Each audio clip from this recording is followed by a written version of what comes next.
अल्हम्दुलिल्लाह अस्सलातु वस्सलाम या सय्यदुल मुरसलीन या शफीउल मुज़नबीन बिरहमतिका या अरहमर राहिमीन अम्मा बाद फ़अऊज़ु बिल्लाहि मिनश शैतानिर रजीम बिस्मिल्लाहिर रहमानिर रहीम वमा अरसलनाका इल्ला रहमतल लिल आलमीन। आज हम सब भाई बहन यहाँ जमा हुए हैं, हम सब के आका व मौला मोहम्मद मुस्तफ़ा सल्लल्लाहु अलैहि वसल्लम की बारगाह में अपनी मोहब्बत को पेश करने के लिए यहाँ जितने लोग भी आए हैं, बारिश की वजह से कहीं कहीं अलग अलग जगह बैठे हैं, फिर भी उनकी मोहब्बत है कि वो बारिश के वक्त में भी बाहर आकर बैठे हैं। और ये मोहब्बत सरकार की बारगाह में इल्तिजा है और अल्लाह की बारगाह में ये दुआ है कि ऐसी मोहब्बत हमेशा हमारे दिलों में रहे और हम ऐसे ही अपने प्यारे महबूब, हम सब के आका व मौला, हमारे प्यारे नबी, उनकी मोहब्बत को ऐसे ही दिल में बसाए रखे और हमेशा ऐसे ही हम आपकी विलादत के जश्न को मनाते रहे। तो सबसे पहले आप दुरूद शरीफ का हदिया पेश करें, अपनी मोहब्बत की दलील पेश करें और बाआवाज़ बुलंद सरकार की बारगाह में दुरूद शरीफ का नजराना पेश करें। अल्लाहुम्मा सल्लि व सल्लिम अला मुहम्मदिन व अला आलि मुहम्मदिन बिअदद कुल्लि मालूम मिल्लक सल्लल्लाहु अलैका या मुहम्मद अस्सलामु अलैका या नूरल्लाहि व ज़हूरुल अव्वल फी कुल्लि लम्हतिन व नफ्सिन मा वसियल्लाह। जोर से आवाज नहीं आई, जो दिल की गहराई से आवाज आनी चाहिए थी। तो एक मर्तबा और बाआवाज़ बुलंद आप दुरूद शरीफ का नजराना पेश करें।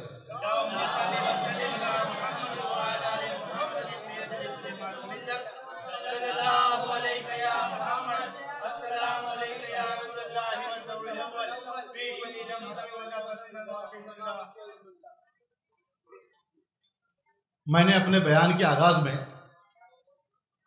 एक मशहूर मरूफ आयत जो हमारे प्यारे नबी की शान में नाजिल हुई है, वमा अरसलनाका इल्ला रहमतल लिल आलमीन, यानी अल्लाह ने फरमाया और नहीं भेजा हमने मगर रहमत सारे जहान के लिए, यानी हमारे प्यारे नबी को रहमत बनाकर भेजा है। वो सबके लिए क्या है? रहमत है। अब अल्लाह अपने आप को रहीम कहता है और रहीम वही होता है जो रहम करे। जब तक वो किसी पे रहम ना करे तो उसको हम रहीम नहीं कह सकते। लेकिन उसने पूरे जहान पर ये रहमत की कि हम सबको हमारे प्यारे आका दे दिए और उन्होंने अपना महबूब अता किया। कोई किसी को अपना महबूब देता नहीं है, कोई भी किसी को अपना महबूब नहीं देता है, लेकिन अल्लाह ने अपना महबूब हमको अता कर दिया। और वो भी कैसे? सबके लिए रहमत बनाकर। यानी हमारे लिए अगर अल्लाह की कोई रहमत है, अल्लाह ने हम पे जो रहम किया है और अपने आप को रहीम कहता है, तो इसी बिना पर कि उसने हमको अपना महबूब अता कर दिया। और उसका महबूब जो हमारे पास है वो हमारे दिलों में बसे हुए हैं, और जो हमारे दिल में बसे हैं वो मोहम्मद सल्लल्लाहु अलैहि वसल्लम की आज हम विलादत की शब मना रहे हैं। आप दुनिया में आए, उनको माबूस किया गया, उनको भेजा गया रहमतल लिल आलमीन बनाकर। अल्लाह ने वहां पे आलम नहीं कहा किसी एक वक्त के लिए, आलमोन नहीं कहा कुछ वक्त के लिए, आलमीन कहा, यानी दुनिया बनने से पहले और दुनिया खत्म होने के बाद तक भी जितने भी आलम होंगे सब आलम के लिए वो रहमत है। हर आलम के लिए, कोई भी आलम नहीं। ऐसा ना हो कि सरकार जो है 1400-1500 साल पहले मक्का में आए, जब वो ज़ाहिर थे तभी लोगों पर रहम कर रहे थे, ऐसा नहीं है। वो तो हमेशा के लिए रहमत है और जो आशिक है वो अपने माशूक की रहमत को जानता है, और जो आशिक नहीं है वो ये कहेंगे कि पता नहीं रहमत क्या चीज होती है, लेकिन उनकी मोहब्बत हमको अता हो गई। हम वो खुशनसीब लोग हैं कि जिनके पास हमारे महबूब की मोहब्बत है, और ये वो पाक मोहब्बत है जो अल्लाह के पास भी है, क्योंकि हम यहां पर मुशाबत करते हैं अल्लाह से। ये दोनों का महबूब एक ही है, हमारा महबूब भी मोहम्मद सल्लल्लाहु अलैहि वसल्लम और अल्लाह के महबूब भी मोहम्मद सल्लल्लाहु अलैहि वसल्लम, यानी दोनों का, अल्लाह का और बंदे का महबूब एक, अल्लाह और बंदे का महबूब एक। हर जगह पे इम्तियाज हो सकता है। अल्लाह अपनी उलूहियत में है, अपनी खुदाई में है, एकता है वो, उसके साथ कोई नहीं, उसकी समझ वाला कोई नहीं, उसकी सोच वाला कोई नहीं, उसके इल्म वाला कोई नहीं। किसी की भी हमसरी उससे नहीं हो सकती है, किसी भी आलम में नहीं हो सकती, किसी बात में नहीं हो सकती।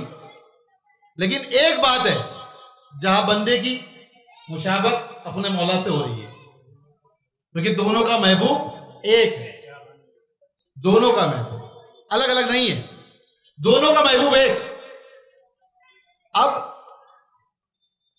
अल्लाह की हम हम्द बयान करते हैं। अल्लाह के लिए क्या होती है? हम अगर इबादत करेंगे तो उसमें क्या होगी? अल्लाह के लिए हम्द होती है। हम्द के मानी क्या है? हम्द के मानी है तारीफ। हम अल्लाह की हम्दो सना बयान करते हैं। हम नमाज पढ़ते हैं तो पहले क्या पढ़ते हैं? सना पढ़ते हैं। उसमें क्या करते हैं? अल्लाह की हम्द का वादा करते हैं कि हम इबादत में किसी को शरीक नहीं करेंगे और अल्लाह की हम्द बयान करेंगे। हम्द के मानिए तारीफ। तो जितने भी कायनात में ईमान वाले हैं वो सब के सब अल्लाह की बारगाह में वो खड़े होते हैं, इबादत करते हैं और अल्लाह की हम्द करते हैं। और जब अल्लाह की तारीफ की जाती है उस इबादत में, उसको हम्द कहते हैं। और हम्द में किसी को शरीक नहीं किया गया, हम्द में किसी को शरीक नहीं किया गया। वाहिद एकता अल्लाह है कि जिसकी हम्द की जाएगी। है कोई और कि जिसकी हम्द की जाए? फरिश्ते भी हम्द किसकी करते हैं? तो अल्लाह की करते हैं, किसी और की हम्द नहीं करते। वो बंदे किसकी करते हैं? तो हम बयान किसकी करते हैं? अल्लाह की करते हैं। तो जितने लोग बैठे वो साथ भी दे, तो जब वो बयान में साथ हो जाते हैं ना, तो फिर ऐसा लगता है कि ये बयान करने वाला सुनने वाला दोनों एक है।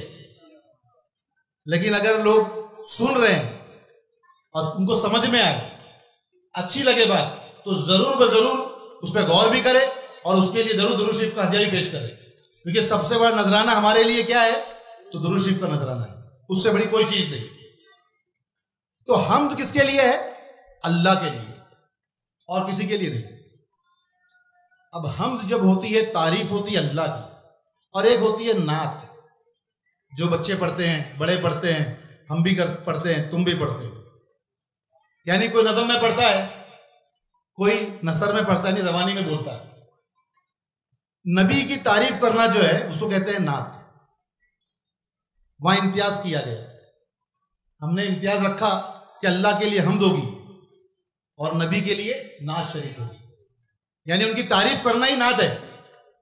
अल्लाह की तारीफ करना हम्द में शुमार हुआ, और प्यारे नबी की शान में तारीफ बयान करना, उनकी शान बयान करना, ये क्या है? ये नात है। यानी हम्द और नात में ये हमने इम्तियाज रखा। यही किया, कुछ और किया? हमने फर्क किया ना इस चीज में कि अल्लाह जो है उसके लिए हमने हम्द रखी, हम्द बयान की, और बंदे के लिए यानी सरकार दो आलम सल्लल्लाहु अलैहि वसल्लम के लिए हमने क्या किया? नात। उनकी तारीफ करना नात हो गई और अल्लाह की तारीफ करना हम्द हो गई। ये इम्तियाज किया। तो बात समझ में आएगी नहीं आई है कि दो फर्क है, हम्द अल्लाह के लिए और नात सरकार के लिए। तो सबके समझ में आया कि ये फर्क है। ये फर्क तो हमने रखा। ये फर्क किसने रखा है? हमने रखा। जब अल्लाह ने तारीफ की अपने नबी की, तो क्या कहा? जब अल्लाह ने अपने नबी के नूर को अपने नूर से बनाया, अल्लाह ने अपने नबी के नूर को अपने नूर से बनाया, कहीं और से पैदा नहीं किया, किसी और दूसरी चीज से पैदा नहीं किया, क्योंकि अल्लाह के सिवाय कायनात में कोई दूसरी शय मौजूद थी ही नहीं। तो अल्लाह ने अपने महबूब के नूर को किससे बनाया है? अपने ही नूर से बनाया है, किसी और के नूर से नहीं बनाया है। तो अल्लाह ने अपने महबूब के नूर को अपने नूर से बनाया। अब सबसे पहले नबी को किसने देखा? किसने देखा भाई? जोर से बोलो, किसने देखा? अल्लाह ने देखा। जब अपने नूर से बनाया, उस नूर को देखा तो अल्लाह ने देखा। जब अल्लाह ने अपने नूर से अपने नबी के नूर को बना लिया, जब वो नूर नजर आया, वो हुस्न नजर आया, वो खूबसूरती नजर आई, वो रंगत नजर आई, जब वो नजर आई खूबसूरती, अब खूबसूरती नजर आ गई, वो हुस्न नजर आ गया, उस हुस्न का एहसन कौन है? उस हुस्न का एहसन अल्लाह खुद है, क्योंकि हुस्न बनाने वाला तो अल्लाह ही है, कोई और तो हो नहीं सकता। क्योंकि अल्लाह जो है अल मुसव्विर, खुद कहता है कि मैं मुसव्विर हूं, तस्वीरें मैं बनाता हूं। ये तमाम हुस्न किसने बनाए? ये जितने हुस्न नजर आ रहे हैं, ये खूबसूरती नजर आ रही है, किसने बनाई है? अल्लाह ने बनाई है। तो ये तमाम हुस्न का मालिक, ये तमाम हुस्न किससे है? अल्लाह से है। ये जितने हुस्न है ये किससे है? अल्लाह से है। तो तमाम हुस्न का मालिक अल्लाह है, तमाम हुस्न को बनाने वाला अल्लाह है। तो यहां जितने बैठे हैं सब खूबसूरत है या नहीं खूबसूरत? सब अपने आप में क्या तक यकीन करते हैं? सब खूबसूरत है, चाहे वो भाई बैठे हुए हो, बहनें हो, बच्चे हो, सबके सब खूबसूरत है, क्योंकि अल्लाह ने बनाया। किसने बनाया है? ये सूरतें किसने बनाई? अल्लाह ने बनाई। तो ये सूरतें बहुत खूबसूरत है क्योंकि अल्लाह ने बनाई। और ये तमाम सूरतें जो हसीन है, खूबसूरत है, जमील है, बड़ी दिलकश है, ये तमाम सूरतें किसकी सूरत से बनाई?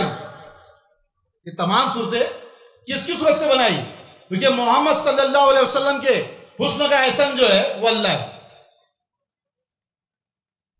वो हुस्न किससे है? अल्लाह के नूर से। अब तमाम कायनात में जो हुस्न है वो किससे है? तो हमारे प्यारे नबी फरमाते हैं अना मिन नूरिल्लाह व कुल्लु खलाइकी मिन नूरी। अब ये तमाम हुस्न जो है वो मोहम्मद सल्लल्लाहु अलैहि वसल्लम का हुस्न है। यह हुस्न उनका हुस्न है। अब वो हुस्न नजर आया जो अल्लाह ने सबसे पहले वो हुस्न बनाया, जाहिर किया अपने नूर से। जब देखा तो मोहब्बत हो गई अपने हुस्न को देखकर, क्योंकि अल्लाह ने अपने ही नूर का जलवा जाहिर किया है। जब अपने ही नूर का जलवा जाहिर किया तो अपने ही जलवे को देखकर वो उस पर फरिफ्ता हो गया, आशिक हो गया, महबूब हो गया। तो उस महबूब को जैसे ही देखा तो उसने फिर तारीफ की, अल्लाह ने भी तारीफ की अपने हुस्न की। जैसे हम अल्लाह की हम बयान करते हैं वैसे अल्लाह ने भी की। तो अल्लाह ने कैसे की? जब देखा तो देखते ही कहा सल्लल्लाहु अलैहि या मोहम्मद। क्या कहा? देखते ही सल्लल्लाहु अलैहि या मोहम्मद, यानी वो देखकर खुश होकर अल्लाह ने कहा कि मेरी तमाम रहमतें, जो कामिल रहमत है, वो आप पर नाजिल हो। और महमूद, अल्लाह का एक नाम महमूद भी है, और लफ्ज़े महमूद में हम्द है, तारीफ है। और उसी लफ्ज़े महमूद से एक लफ्ज़ बना जिसको कहते हैं मोहम्मद। अल्लाह ने जब तारीफ की, जब अल्लाह ने तारीफ की तो उस तारीफ में, तो अब यहां पे जो खास मुकर्रिर है, तो हमारे आपके जो पसंदीदा, हम तो एक दो दिन के लिए आए हैं, लेकिन रोज जो है हमारे सुबह बैठिए ना चेयर पे आप, अरे ऊपर बैठिए ना, अरे सुबह बैठिए ऊपर, बैठिए बैठिए बैठिए, आप बैठिए ऊपर।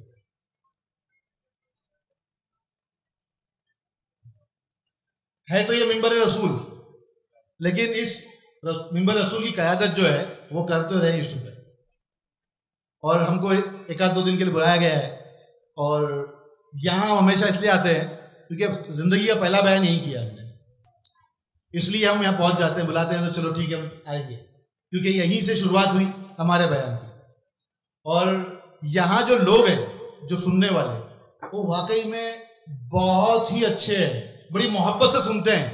हर जगह ऐसे सुनने वाले भी नहीं मिलते हैं, इतनी मोहब्बत से सुनने वाले, क्योंकि यहाँ 12 दिन तक बारिश भी है लेकिन लोग बैठे हैं यहाँ पे, तो ये बहुत बड़ी बात है। अब अल्लाह ने जब अपने महबूब को सल्लल्लाहु अलैहि का या मोहम्मद कह के पुकारा, यानी आपका नाम अर्श बरी पे ही रख दिया मोहम्मद, और वो नाम कहां से पैदा हुआ है? वो महमूद से पैदा हुआ है, हमद से पैदा हुआ है। जबकि हम जो है वो सिर्फ और सिर्फ अल्लाह के लिए होती है और किसी के लिए नहीं होती। नाथ सरकार के लिए हमने सोचा ना ऐसा, लेकिन अल्लाह क्या सोचता है अपने महबूब के लिए? जब उसने नाम रखा तो पूरी कायनात जो है वो मेरी हमद बयान करती है, मेरी तारीफ करती है। लेकिन जब अल्लाह ने तारीफ की तो ये बंदे तो अपने मौला की तारीफ करेंगे, हम बयान करेंगे।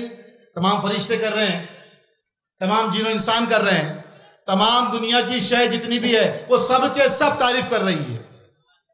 लेकिन अल्लाह ने जब हुस्न का जलवा देखा हमारे प्यारे नबी का, तो बेसाख्ता कहा सल्लल्लाहु अलैहि या मोहम्मद, यानी अपनी पूरी कामिला जो रहमत है वो हमारे नबी पे नाजिल कर दी।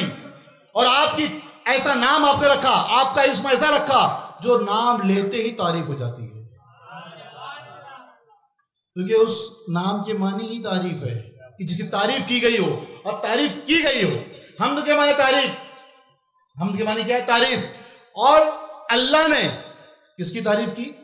मोहम्मद सल्लल्लाहु अलैहि वसल्लम की, जिसकी तारीफ अल्लाह ने की हो, इसकी तारीफ अल्लाह ने की हो, वो है मोहम्मद सल्लल्लाहु अलैहि वसल्लम।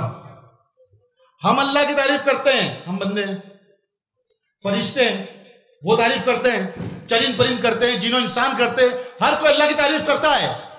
लेकिन जिनकी तारीफ उनके जाहिर होते ही अल्लाह कर दे, बताओ उनका हुस्न और उनका आलम क्या होगा? और हमेशा तारीफ होती रहेगी। और जब वो दुनिया में जाहिर हो गए ना, जाहिर मतलब कि हम आज जो विलायत बना रहे हैं वो आपके जाहिरी विलायत की बना रहे हैं, आपकी हकीकी विलायत की विलायत नहीं बना रहे हैं। क्योंकि आप दुनिया बनने से पहले भी अलग अलग रिवायतें हैं, कोई 14,000 साल पहले, कोई 50,000 साल पहले, कोई 70,000 साल पहले, यानी अल्लाह ने अपने नूर से अपने महबूब के नूर को बना दिया था। और जब तक चाहा तब तक वो अर्श पे जहां चाहा अल्लाह ने वहां वो नूर फिरता रहा, अल्लाह की मर्जी से, उसी कुदरत से। यानी ये पता चला कि भाई हम जो आज विलायत बना रहे हैं कब की है? आपके दुनिया में जाहिरी तौर पर विलादत होने के लिए। लेकिन कोई ये ना सोचे कि सरकार की विलादत हुई, पहले ये समझ लो, पहले आप ये समझना, हम भले कहते हैं ये बात कि सरकार की विलादत हुई, लेकिन हमेशा ध्यान रखो कि ये विलादत नहीं है, इसको समझना। मतलब लोग कहेंगे कि पूरी दुनिया विलादत कह रही है, अरे हजरत कौन से आ गए जो विलादत की जगह बोलते हैं कि विलादत नहीं हुई है। तो बात को समझना है कि विलादत किसको कहते हैं। विलादत वो चीज होती है जिसका कोई पैदा हुआ हो, जो पैदा हो उसको क्या कहेंगे? विलादत हुई, तो तौलीद हुई, यही कहेंगे। अब मिसाल लो,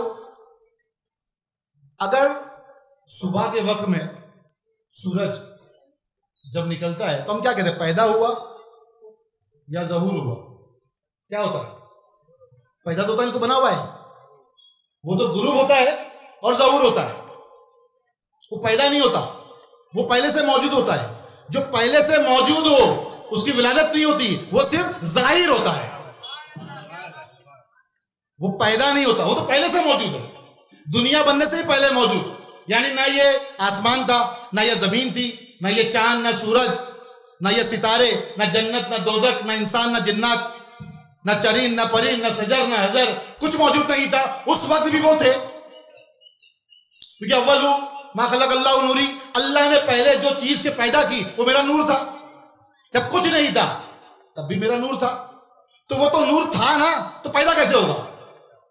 तो क्या हुआ ये तो हमारे प्यारे नबी का ज़हूर हुआ है, जो पहले से मौजूद है। जैसे सूरज पहले से मौजूद है, वो जाहिर होता है रोज सुबह, वो रोज पैदा नहीं होता। वो चांद सितारे वो पहले से मौजूद है, वो जाहिर होते हैं, वो हिजाब अजमत से जाहिर में आते हैं, ज़हूर होते हैं, वो पैदा नहीं होते। उनका तो ज़हूर हुआ है। क्या कहोगे अभी? क्या आप, हम कहने पर तो देखो कुछ बातें होती है कि कहने के लिए जो आम अल्फाज होते हैं वो तो हम यही कहेंगे कि सरकार की विलादत हुई और हम मिलाद बनाएंगे, लेकिन हमारा यकीन क्या होना चाहिए? क्या पैदा हुए, क्या जाहिर हुए? क्या यकीन होना चाहिए हमारा? भाई जोर से बोलो, क्या होना चाहिए? जाहिर हुए, पैदा नहीं हुए। देखिए उनकी विलादत तो अल्लाह ने अपने नूर से कब बना दी वो हमको भी नहीं पता, तुमको भी नहीं पता, वो तो अल्लाह बेहतर जानता है। वो जानने वाला है तमाम हकीकतों को, तमाम राजों को, तो उसने कब क्या बनाया। तो फिर हमारे जहन में ये आ गया कि वो जाहिर हुए, और वो हुस्न जो है वो अल्लाह ने अपने हुस्न से ही बनाया है, क्योंकि तमाम हुस्न की जमा हमने बताया कि वो अल्लाह खुद एहसन है। तमाम हुस्न की जमा वो खुद है, तमाम हुस्न को जाहिर करने वाला खुद है, कोई और नहीं। अब वो तारीफ की हुई, जिनकी तारीफ अल्लाह ने की और नाम रखा मोहम्मद। क्या नाम रखा? मोहम्मद। जिनका नाम किसी बंदे ने नहीं, अल्लाह ने रखा। इसके लिए एक शेर है हजरत अबू तालिब का। ये बच्चा एक शेर कलाम पढ़ रहा था, काफी अच्छा कलाम, हजरत अबू तालिब का एक शेर है,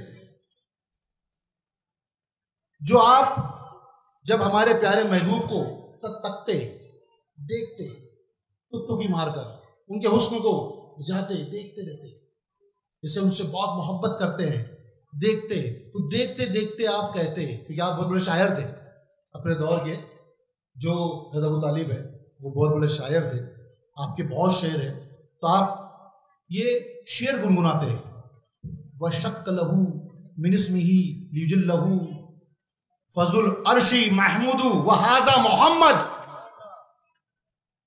अरबी में शेर है, क्योंकि उस टाइम अरबी चलती थी, तो आप इसका तर्जुमा भी सुन ले। आप कहते हैं कि अल्लाह ने आपकी तौकीर के लिए, आपके इकराम के लिए, आपकी अजमत के लिए, आपकी बड़ाई के लिए, आपकी बुलंदी के लिए अल्लाह ने अपना नाम जो अर्श पे है महमूद, अल्लाह का नाम अर्श पे क्या है? महमूद। अपने नाम महमूद से मोहम्मद बनाया, अपने नाम से अलग नहीं किया, अपने ही नाम से नाम बनाया। ये कौन कह रहा है? ये कह रहे हैं हजरत अबू तालिब। हजरत तालिब क्या कह रहे हैं? ये नात है। ये क्या है? ये नात है। नात कौन पढ़ता है? आशिक रसूल। कौन पढ़ता है भाई? नात तो आशिक रसूल पढ़ते हैं। नात कौन लिखता है? आशिक रसूल। साहबा कराम अबू तालिब की नातें पढ़ा करते थे, बुखारी शरीफ में भी नातें लिखी हुई है, तो आप नाते पढ़ा करते थे। अब जो मैंने नात कही, बताओ कौन कहेगा? जब तो लोग ईमान में नहीं लाए तब भी वो नात पढ़ रहे हैं।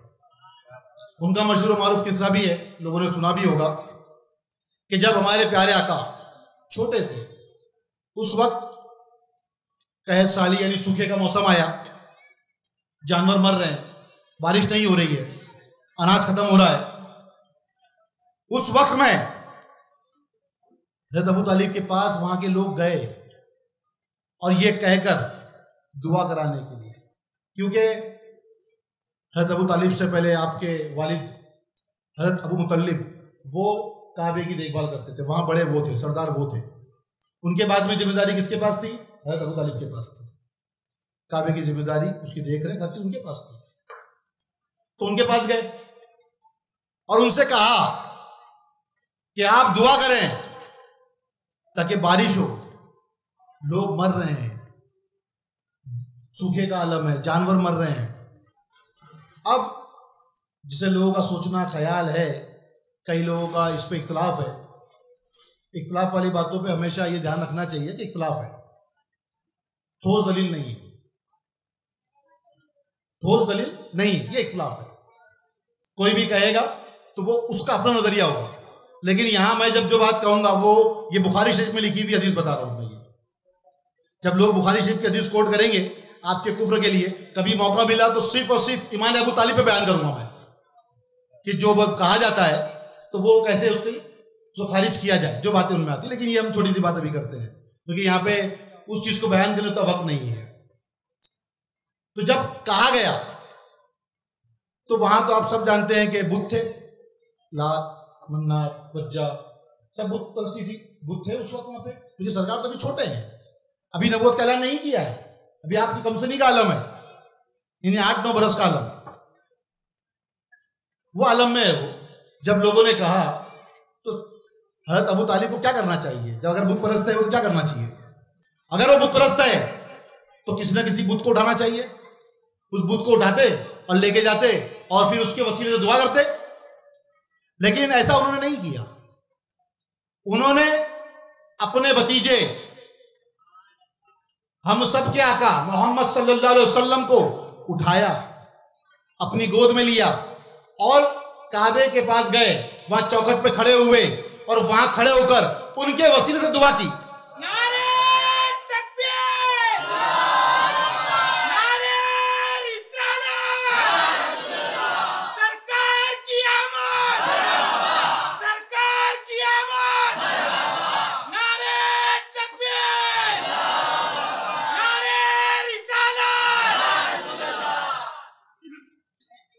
अब वहां जाके दुआ मांगी। उन्होंने जब दुआ की तो कहा जाता है कि लोग अपने घर तक भी नहीं पहुंच सके थे और तमाम गली नाले नदियां सब सैराब हो गई, इतनी बारिश हो गई।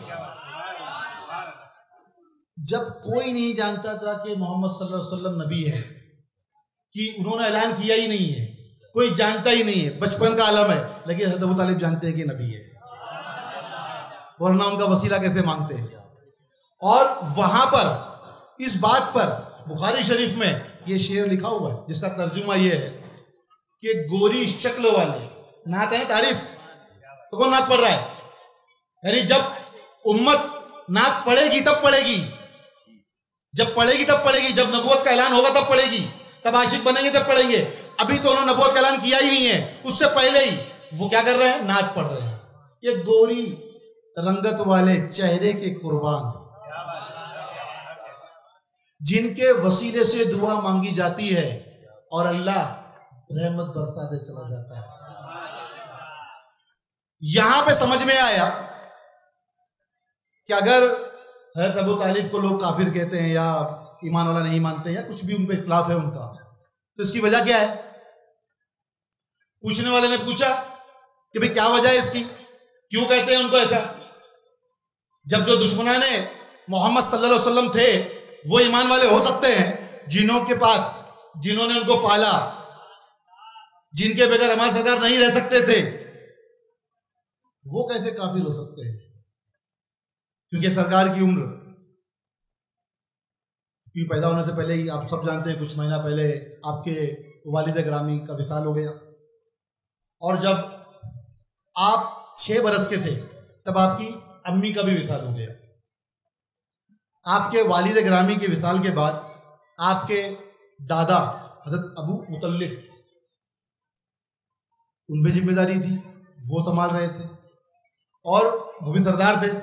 अब उनका नाम निकला है तो एक उनकी मोहब्बत देख लो सरकार से, है ना? क्योंकि क्या है कि लोग आज अहले बैत है सरकारी घर वालों को काफी साबित करने पे लगे।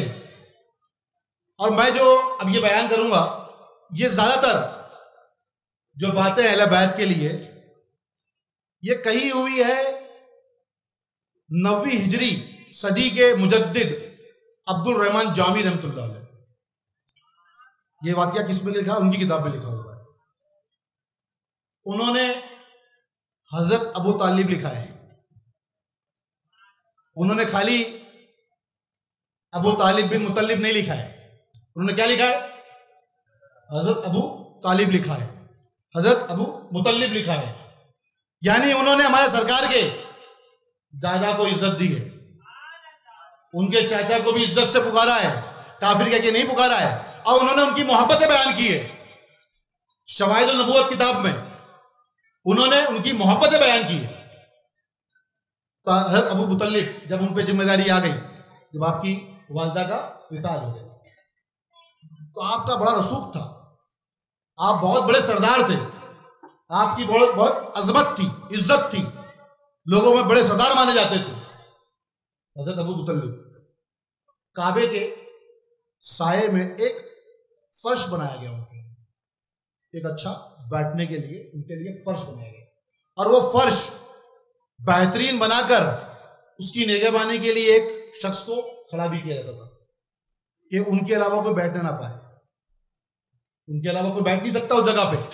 ये वहां पर काबे में सरकार के दादा हजरत अबू मुतल्लिब उनकी शान है कि लोग उनको इतना बड़ा मान रहे हैं, उनकी जगह पर किसी को बैठने नहीं देते हैं। यहां तक कि हमारे सरकार छोटे थे, जब वो बैठने के लिए गए, जो चौकीदार था यानी जो निगहबानी कर रहा था कि वहां कोई बैठ ना जाए, उसने उनको बैठने नहीं दिया। अब बैठने नहीं दिया तो हज़रत अबू मुतल्लिब को पता चला, आपके दादा को पता चला कि मेरे पोते को, मेरे बेटे को यहां बैठने नहीं दिया गया। आप आए, आपने जलाल में ये कहा कि ले आओ मेरे बच्चे को, कौन है जो उसको बैठने नहीं देता यहां पे, क्योंकि मैं उसमें वो नूर देखता हूं, वो चमक देखता हूं कि ये आइंदा दौर में मेरे बाद ये तुम्हारा सरदार होगा। ये आपके दादा भी गवाही दे रहे हैं। सिर्फ उनको अगर बैठने नहीं दिया गया कि ला उनको बिठाओ, वो अपने कंधे पर उनको बिठाकर तवाफ भी करते थे काबे का। अगर ये कहा जाए सरकार की मोहब्बत, तो ये मोहब्बत नहीं है क्या? सरकार की मोहब्बत है कि नहीं है? ये हज़रत मुतल्लिब को क्या है? मोहब्बत नहीं है। और कैसी मोहब्बत? ये बता रहे हैं कि वो सिर्फ पोता नहीं है मेरा, ये सरदार होगा तुम्हारा। इसके अंदर वो सैयद और सादात की मर्तबे उसके नजर आते हैं, उसके चेहरे पे वो मकाम है उसका। और वो नबूवत के ऐलान से पहले 6 साल की उम्र में लोगों को बता रहे हैं कि सरकार का मकाम क्या है। और फिर आपने कहा हज़रत अबू तालिब की तरफ देखकर कि ये मेरा बेटा बड़े अजमत वाले काम के लिए दुनिया में भेजा गया है, इसके सुपुर्द बहुत बड़े बड़े काम है, तो ख्याल रहे कि इसको नुकसान ना पहुंचे। हमेशा इसकी निगहबानी करना, इसका दिफा करना, इसको बचाना, क्योंकि इसके दुश्मन बहुत हो गए, कम नहीं होंगे। आपको वसीयत की हज़रत अबू तालिब, जब उनको वसीयत की गई और सरकार की उम्र 8 बरस की है, तब आपके दादा का भी विसाल हो गया। अब आपकी जिम्मेदारी किस पे आई है? सरकार की परवरिश की हज़रत अबू तालिब पे। अब देखो नबूवत को कौन पाल रहा है, नबूवत को कौन पाल रहा है? जिनको आज लोग काफिर कह देते हैं, यानी वो तसव्वुर भी नहीं करते कि वो क्या कह रहे हैं। मैं एक नुक्ता देता चलता हूं। जब सरकार का निकाह हुआ, खलील कुबरा सलामुल्लाह अलैहा से, हम सब की मां, जब हमारे सरकार का उनसे निकाह हुआ, तो निकाह किसने पढ़ाया? वो निकाह किसने पढ़ाया जानते हो क्या? वो निकाह किसने पढ़ाया? हज़रत अबू तालिब ने पढ़ाया। अब अगर आप काफिर कहोगे उनको, तो आपको ये तस्लीम करना पड़ेगा कि एक नबी, उनका निकाह एक काफिर ने पढ़ाया है। आप इल्जाम किस पे लगा रहे हो? क्या काफिर के हाथों नबी का निकाह हो सकता है? दिल से कहो, जोर से कहो, हो सकता है हाँ या ना? नहीं हो सकता ना। अगर कहोगे कि वो काफिर है, तो आपको यह मानना पड़ेगा कि हमारे नबी का पहला निकाह काफिर ने पढ़ाया है। क्या तुम्हारा दिल मानेगा इस बात को? हाँ या ना? नहीं मानेगा ना। अगर कोई कहे तुम्हारे सामने ये बात कि हज़रत अबू तालिब जो ईमान वाले नहीं थे, दलीलें कोई भी पेश करे, तो आप कहना कि भाई ये तेरी दलील तुझे मुबारक, ये तेरी दलील है तुझको मुबारक, क्योंकि मेरा दिल तस्लीम करता ही नहीं कि कोई मेरे नबी का निकाह पढ़ाने वाला कोई काफिर हो सकता है। और जो उनकी शान में, जब कोई जानता भी नहीं था कि वो नबी है, उनके वसीले से दुआएं मांगा करते हैं, उनकी शान में नात लिखा करते हैं। तो जो उनकी शान में नात पढ़ते हैं ना, तो पहली शान तो अल्लाह की है, उसके बाद हज़रत अबू तालिब है। अगर दूसरी शान कोई हमारे नबी की शान में नात पढ़ने वाला कोई है, नात लिखने वाला कोई है तो वो है अबू तालिब है। अल्लाह के बाद दूसरी शख्सियत, क्योंकि कोई जानता ही नहीं था जब नबी है तो कौन तारीफ करेगा उनकी। लेकिन जब कोई नहीं जानता था तब भी हज़रत अबू तालिब ने उनकी शान में नातें लिखी है और सहाबाओं ने पढ़ी है। बुखारी शरीफ में लिखी है, आप पढ़ सकते हो। जो कहा है वो लिखा है। क्यों कहा है बात? क्योंकि उन्होंने नात पढ़ी है और सहाबाओं ने पढ़ी है। किसकी लिखी हुई? क्या काफिर की लिखी हुई नातें पढ़ते हो क्या तुम लोग? हाँ, ईमान वाले की पढ़ते हो, काफिर की पढ़ते हो? जब तुम ईमान वाले की नात पढ़ते हो तो सहाबा कराम पढ़ेगी क्या किसी काफिर की नात?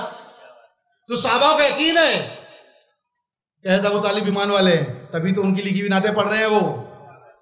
और ये नातें लिखी हुई है, ये ना कहे कि भाई लिखी हुई नहीं है। हाँ, लोगों के दिल में बुग़्ज़ जरूर है। क्या है? बुग़्ज़ है। किसका बुग़्ज़ है? हज़रत अबू तालिब का नहीं। हज़रत अबू तालिब से बुग़्ज़ किसी को नहीं है। तो पूछने वाले ने पूछा कि क्या मामला है, हज़रत अबू तालिब को लोग काफिर क्यों कहते हैं, क्या वजह है? बोले कोई गुनाह नहीं है उनका, कोई गलती नहीं उनकी, उनकी एक गलती है। तो कहने वाले ने कहा ना एक गलती है। क्या गलती है? कि वो अली का बाप है। वो क्या है? वो अली का बाप है। उसकी गलती यही है, इसी ने वो काफिर है। क्योंकि अहले बैत से जुड़ी हुई कोई भी शख्सियत हो उसको बदनाम करने के लिए लोग पहले से थे, आज भी है। अहले बैत से तुम मोहब्बत कर लो, अहले बैत से तुम मोहब्बत कर लो, तुम बदनाम हो जाओगे। तुम उनकी अज़मत बयान तो करो, क्योंकि अल्लाह ने उनकी अज़मतें बयान की है कुरान में बहुत सारी। तुम वही बयान करो जो अल्लाह ने कहा है, अपनी मर्जी से मत कहो, फिर भी तुम बदनाम हो जाओगे। लोग तुमको बुरा भला कहेंगे। जरा सा हुसैन हुसैन कर लोगे तो अब दुनिया भर का शिया का फतवा आ जाएगा। जरा सा अली अली कर दोगे तो बोले शिया है, तो क्योंकि वो यजीदी है, तभी वो हमको ये कह रहा है। उसका नजरिया वही है। तो जब हमारे समझ में आ गया कि जिसके दिल में बुग़्ज़ होता है ना, वही हज़रत अबू तालिब को समझता है, वरना बुजुर्गों ने नहीं समझा। हर सदी में एक मुजद्दिद होते हैं। वैसे 9वीं सदी में शेख अब्दुल रहमान जामी रहमतुल्लाह अलैह, जिन्होंने अपनी किताब में लिखा। और बढ़ते हैं आगे। अब जब हज़रत अबू तालिब के सुपुर्द में हमारे सरकार की परवरिश की जिम्मेदारी आ गई, 8 बरस की उम्र है, उन्होंने अपने बच्चों के साथ में हमारे सरकार को रखा। कहां रखा है?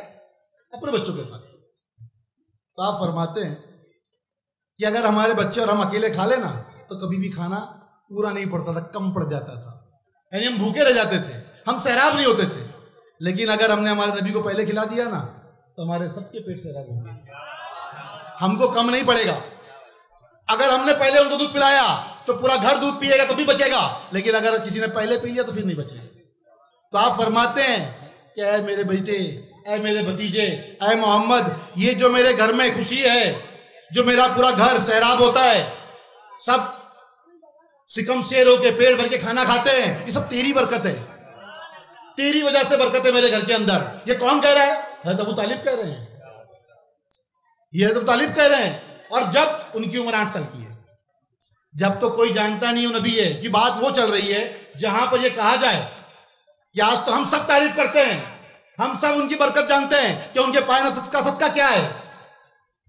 ये रुए जमीन जो है ये उनके पायनत का सदका है। हम सब पैदा है वो उनके पायनत का सदका है।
अब एक चीज और बरकत तो है, फिर आप फरमाते हैं कि जब बच्चे उठ जाते हैं, सब साथ में उठते थे, जब वो उठते हैं तो बोले बाकी बच्चों के बाल बिखरे हुए होते हैं, आंखों में गंदगी होती है, तो उनको बाल संवारने पड़ते हैं, आंखों में सुरमा लगाना पड़ता है। लेकिन जब मेरा भतीजा मोहम्मद जब उठता तो बाल सवरे हुए होते, बिखरे हुए ना होते, और वो आंखें जो सबकी गंदी हो जाती है, सबकी होती है, तो कभी भी गंदी नहीं होती थी। आपके आंख में सुरमा लगाए बगैर ही सुरमा लगा हुआ होता। यानी वो मजा देखो उनके हुस्न का। छोटे हैं और ये कौन कह रहा है? हज़रत अबू तालिब कह रहे हैं कि क्या मकाम था उनका कि बाल उनके बिखरते नहीं, आंखों में गंदगी आती नहीं, उनकी आंखों में हमेशा सुरमा लगा होता, वैसे ही होती, और आंखें लाल होती है आपकी, वो नशीली आंखें के देखकर जो देखे उसका दिल आ जाए। इसी पर विष्णु सरकार का एक शेर है, जमीले गुल रुख जवाने राना निगारे यक्ता उन्हीं को देखा, सितम की चितवन अदा गजब की छबीला बाका उन्हीं को देखा।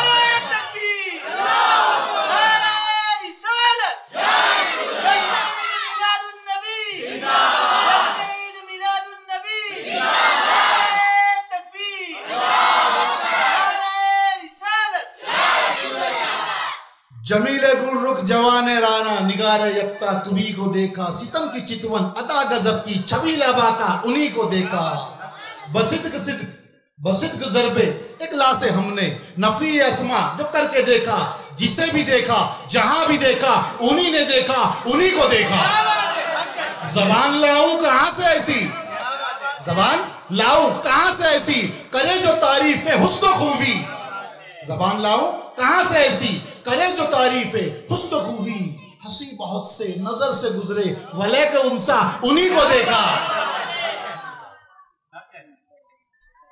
ये अंदाज देखो, अंदाज देखो। कमर उन्हों का है रूए रंगी, कमर उन्हों का है रूए रंगी, कमर यानी चांद, उनका चेहरा जो है चांद जैसा, कमर उन्हों का है रूए रंगी, गौहर है दंदा यानी हीरे मोती की तरह दांत है, कहते हैं हीरे मोती की तरह, उनकी मुशाबत किससे है? हीरे मोती से है। कमर उन्हों का है रूए रंगी, गौहर है दंदा, गुलाब है लब, ये लब गुलाब जैसे है। कमर उन्हों का है रूए रंगी, गौहर है दंदा, गुलाब है लब।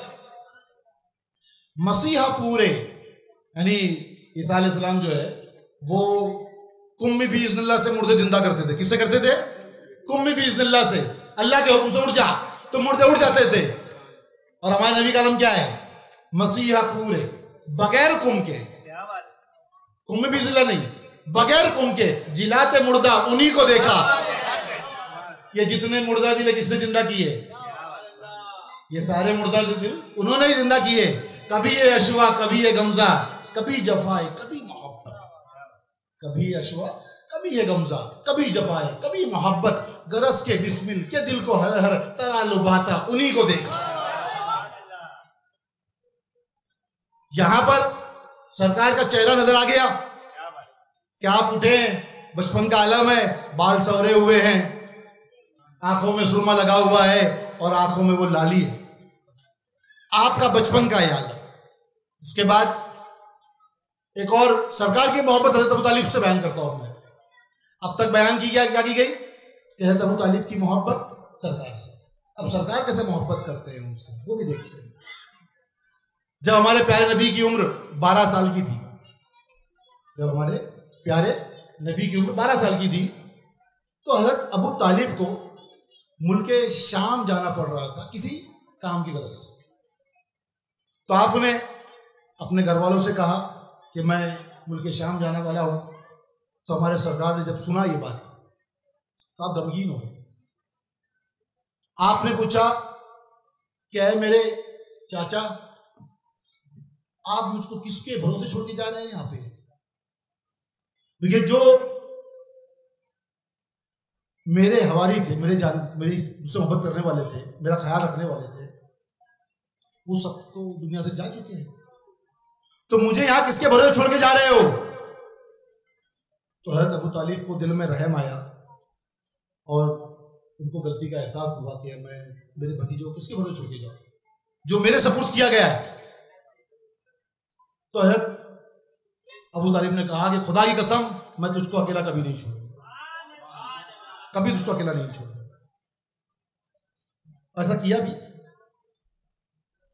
अब घर वालों ने जब सुना तो उन्होंने कहा कि अभी ये बहुत छोटी उम्र में है, ये सफर करने के लिए तैयार नहीं है, ये 12 साल के है। क्योंकि आज का सफर है उस दौर के सफर में फर्क है। अरब है, रेगिस्तान वाला माहौल है, सफर में बहुत नुकसान हो सकता है और वो बहुत कम सीनी की उम्र में है, 12 वर्ष की उम्र में है, तो वो अभी सफर करने के लायक नहीं है। तो हज़रत अबू तालिब ने फिर सोचा कि हाँ कभी कोई नुकसान ना पहुंच जाए मेरे भतीजे को। तो आपने फिर कहा कि ठीक है मैं इनको छोड़ देता हूं, लेके नहीं जाता हूं। जब बात हमारे नबी को पता चली तो वो रोने लगे, वो रोने लगे। तो रूम के यानी घर के कोने में बैठकर रोने लगे। जब हज़रत अबू तालिब ने देखा तो पूछा हुआ कि बेटा क्या हुआ? बोले कुछ नहीं। फिर पूछा क्या हुआ? बोले कुछ नहीं। तो फिर वो समझ गए कि ये मेरी जुदाई बर्दाश्त नहीं कर सकता है, ये मेरी जुदाई बर्दाश्त नहीं कर सकता है, ये सफर की तकलीफें झेल लेगा, ये तमाम तकलीफें झेलने को तैयार है, लेकिन ये मेरी जुदाई बर्दाश्त नहीं कर सकता है। ये वो हज़रत अबू तालिब है जिनकी जुदाई हमारे प्यारे नबी बर्दाश्त नहीं कर सकते। और वो 12 साल की उम्र में उनके साथ मुल्के शाम गए और आपके वहां पर भी बहुत सारे मामलात हुए। जब वहां आप पहुंचे, आपका काफला एक जगह पर एक दरख्त के नीचे ठहरा, तो वहां पे एक राहिब, यानी राहिब कहते हैं क्रिश्चियन पादरी को, राहिब किसको कहते हैं? क्रिश्चियन पादरी जो होते हैं ना उनको राहिब कहते हैं। जब उसकी निगाह हमारे प्यारे नबी पड़ी तो देखा कि जहां वो जाते हैं वहां पर एक सफेद बादल भी पीछे पीछे चलता है उनके ऊपर साया करते हुए, और जहां बैठते हैं उस दरख्त की शाखें भी झुक जाती है उन पर साया करने के लिए। जब ये आलम देखा, दूर से ही देखा है, करीब गए नहीं है, तो हज़रत अबू तालिब वहां बैठे हुए थे। उस राहिब ने पूछा, उस पादरी ने पूछा कि जो काफला आया है उसमें वो बच्चा है, वो बच्चा किसके साथ है? तो कहा गया कि भाई ये हज़रत अबू तालिब इनके साथ है। तो उस पादरी ने उसे पूछा कि ये बच्चा कौन है? तो बोले मेरा बेटा है। क्या कहा उन्होंने? मेरा बेटा है। तो पादरी कहता कि नहीं ये तुम्हारा बेटा नहीं है, ये तुम्हारा बेटा नहीं है। तो बोले क्यों कह रहे हो ऐसा कि मेरा बेटा नहीं है? क्योंकि मैंने पिछली किताबों में पढ़ा है कि जो नबी अब आने वाले हैं उनकी जो सिफतें हैं इस बच्चे में नजर आ रही है, और ये बच्चा, इसके माँ बाप जिंदा नहीं हो सकते। ये कुदरत है कि कोई ये ना कह दे कि ये नबी के बाप है, इसलिए पहले ही वो फौत हो जाएंगे। इनके पैदाइश के बहुत करीब करीब में उनके वालिद का पैदाइश से पहले इंतकाल हो गया, और फिर बचपन का आलम खत्म होते ही यानी 6 साल की उम्र में आपकी वालदा का भी विसाल हो गया। तो उस राहिब ने हज़रत अबू तालिब से कहा कि ये तुम्हारा बेटा नहीं है, अगर बेटा है तो फिर ये नबी नहीं है। तो उन्होंने कहा कि नहीं मेरा भतीजा है। हाँ अब तुमने सही कहा कि ये तुम्हारा भतीजा है। क्या बताओ, इनकी आंखें हमेशा लाल रहती है, किसी तकलीफ की वजह से नहीं, ऐसे ही। बोले हाँ रहती है। तो बोले ये नबी है, ये नबी है। 12 साल की उम्र में किसको मालूम पड़ रहा है ये बात? हज़रत अबू तालिब को बताया कि वो नबी है। यानी पेशेंट गोइया हो रही है, और ये पेशेंट गोइया कौन देख रहा है? अबू तालिब देख रहे हैं। कोई और देख रहा है क्या? और कोई नहीं देख रहा है बात को। अभी उन्होंने नबूवत का ऐलान नहीं किया है, अभी जिब्रील अमीन आए नहीं है उनके पास वही लेकर, अभी उनके लिए कोई आयत नाज़िल नहीं हुई है, अभी उनको दीन के लिए ऐलान करने का हुक्म नहीं हुआ है। लेकिन ये जान रहे हैं, ये जान रहे हैं कि वो कौन है, उनका मकाम क्या है। सब नहीं जानते लेकिन वो जान रहे। अब आपकी वालिदा के बाद में जैसे हम हज़रत अबू तालिब का नाम लेते हैं, वैसे एक शख्सियत और है कि जिन्होंने आपकी परवरिश की है। वो कौन है? फातिमा बिनते असद, मौला अली का की वालिदा, जिनको हमारे सरकार भी अपनी वालिदा कहते थे। नाम क्या उनका? फातिमा बिनते असद। कितनी मोहब्बत होगी कि अपनी बेटी का नाम भी फातिमा रखा है। कितनी मोहब्बत होगी, सोचो कि जब उनका विसाल हुआ था ना, तब हमारी सरकार ने कहा था कि मेरी माँ का इंतकाल हो गया। आज असल में मैं यतीम हो गया, आज मैं यतीम हो गया। और जब वो हालत सकरात में थे, उनका इंतकाल अभी नहीं हुआ था, ये हालत सकरात में थे, तो सरकार ने कहा कि जब उनका इंतकाल हो जाए तो जरूर मुझे पहले बताना। तो जब उनका इंतकाल हुआ था, ये उनके लिए कहा जा रहा है कि जो जिनको लोग काफिर वगैरह कहते हैं, सरकार की मोहब्बत है ये। पहले हज़रत अबू तालिब से बताई, अब फातिमा बिनते असद, यानी ये दो जिन्होंने सरकार को पाला पोसा है, बचपन से उनका ख्याल रखा है। क्योंकि आपके अगर यहूदियों को पता चलता कि ये नबी है तो बचपन में ही आपको कत्ल कर देते। उनको बचाना ये बहुत जरूरी काम था। यानी आप अगर कहते हो कि हमको नबी मिले, तो वो बचपन से परवरिश करके तुम तक पहुंचाया किसने? हज़रत अबू तालिब ने और उनके घर वालों ने। आप उनके एहसान को भूलो मत।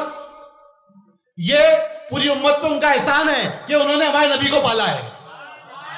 ये उनका एहसान है, ये उनका एहसान अजीम है पूरी उम्मत के ऊपर, और हम ये एहसान उतार नहीं सकते जो एहसान उन्होंने कर दिया है कि हमारे नबी की देखभाल करी, उनकी परवरिश करी। जब उनके वालिदा का विसाल हो चुका था, जब कोई नहीं था उनको देखने वाला, उनकी परवरिश करने वाला, उनका ख्याल करने वाला, तब किसने की परवरिश की है? ये परवरिश की है हज़रत अबू तालिब ने। ये एहसान है या नहीं है उनका? है या नहीं है? एहसान है। मानते हो सब लोग? इसके अभी आगे भी आएगा, पहले ये बयान हो जाए, फिर मैं बताता हूं तुमको और क्या क्या एहसान है। तो अब जब बताया गया सरकार को कि आपका विसाल हो गया, अब विसाल हो गया है, तो हमारे प्यारे नबी ने अपने कमीज अपना जुब्बा उतारा। ये जुब्बा उतार के क्या कहा? ये जुब्बा उतारे कहा कि इससे मेरी माँ का कफन बनाओ। किससे बनवाया कफन? अपने जुब्बे से, अपने कपड़े से। यानी जिनको लोग काफिर कहते रहे ना, ईमान वाला नहीं कह रहे हैं, जिन्होंने सरकार को पाला पोसा है, उनका कफन कौन किसका है? तो मेरे नबी का लिबास है। कितने लोग चाहते हैं कि हमको लिबास मिले? बताओ बताओ, कितने लोग चाहते हैं? सब चाहते हैं कि उनका लिबास हमको मिले, कि वो हमारा कफन बन जाए। क्योंकि एक सहाबी का वाकया याद आ गया कि सरकार की बारगाह में एक चादर तोहफतन पेश की गई। एक साहिबा यानी औरत, उन्होंने एक काले रंग की सिया चादर पेश की तोहफतन, जिसपे अच्छी डिजाइन बनी हुई थी, यानी कह दो खूबसूरत चादर। और उस चादर की सरकार को बहुत जरूरत थी, तो सरकार ने कबूल भी कर लिया। हमेशा सरकार कबूल नहीं करते तोहफे, वो यहां से लेते हैं, किसी ना किसी को दे देते हैं। लेकिन उस वक्त सरकार को चादर की एक जरूरत थी, तो आपने कबूल कर लिया। साहबा भी बैठे हैं वहां पे, साहबा बैठे हैं, उनमें से एक सहाबी खड़े हो गए। उन्होंने कहा कि हुजूर ये चादर मुझे इनायत कर दो। तो सरकार तो ऐसे है कि किसी की जबान अगर से कुछ निकले तो वो जबान खाली नहीं जा सकती। सरकार ने वो चादर निकाले, क्योंकि जरूरत थी, आपने उसको उतारा और उसको दे दिया। अब उस सहाबी को दे दिया उन्होंने। अब सरकार जब तक बैठे, और जब वहां से उठ के चले गए तो तमाम बाकी जो साहबा थे वो उन्होंने उनको घेर लिया। जो उनको ये बुरा लगा कि सरकार को जरूरत थी, सरकार कभी कबूल नहीं करते हैं कुछ, आज कबूल कर लिया है, तो आपको क्यों मांगा? आपको मांगने की जरूरत नहीं थी, आपको नहीं मांगना चाहिए था, आपने क्यों मांग लिया? तो वो साहबी थोड़ा सहमे और उन्होंने कहा कि मैं ये नहीं चाहता था कि चादर ले लूं, मैं ये चाहता था कि ये चादर मेरे नबी ने, मेरे महबूब ने उड़ी है, उनके जिस्म से मस हुई है, उनको लग गई है। मैं चाहता हूं कि इसका मेरा कफन बन जाए। मैंने ये चादर अपने कफन के लिए मांगी है, ओढ़ने के लिए नहीं मांगी है। तो अब सब चाहते हैं कि सरकार के जिस्म मुबारक से अगर कुछ लगा हुआ हो उसकी अजमत तो बड़ी जाती है। तो उनका जुब्बा, किसका कफन है? फातिमा बिनते असद, जिनके लिए लोगों के ख्यालात कुछ और भी रहते हैं। उनको सरकार ने उनके कफन के लिए जुब्बा दिया। उसके बाद उनके जनाजे जब लेके जाया गया तो बार बार कंधा देते थे वो, और जब उनकी कब्र मुबारक खोदी गई तो कौन चाहता है ऐसा बताओ कि जो कब्र में सरकार आ जाए? कौन चाहता है बताओ? सब चाहते हैं कि नहीं चाहते कि उस कब्र में सरकार रहे? हाँ या ना? चाहते हैं। जब वो कब्र खोदी गई तो उस कब्र में पहले सरकार लेटे, कुछ देर तक उसमें लेटे रहे और फिर उठे, और फिर उसके बाद में उनको मदफन किया। तो पूछा गया कि हुजूर आपने ऐसा क्यों किया, आप क्यों लेटे उसके कब्र में?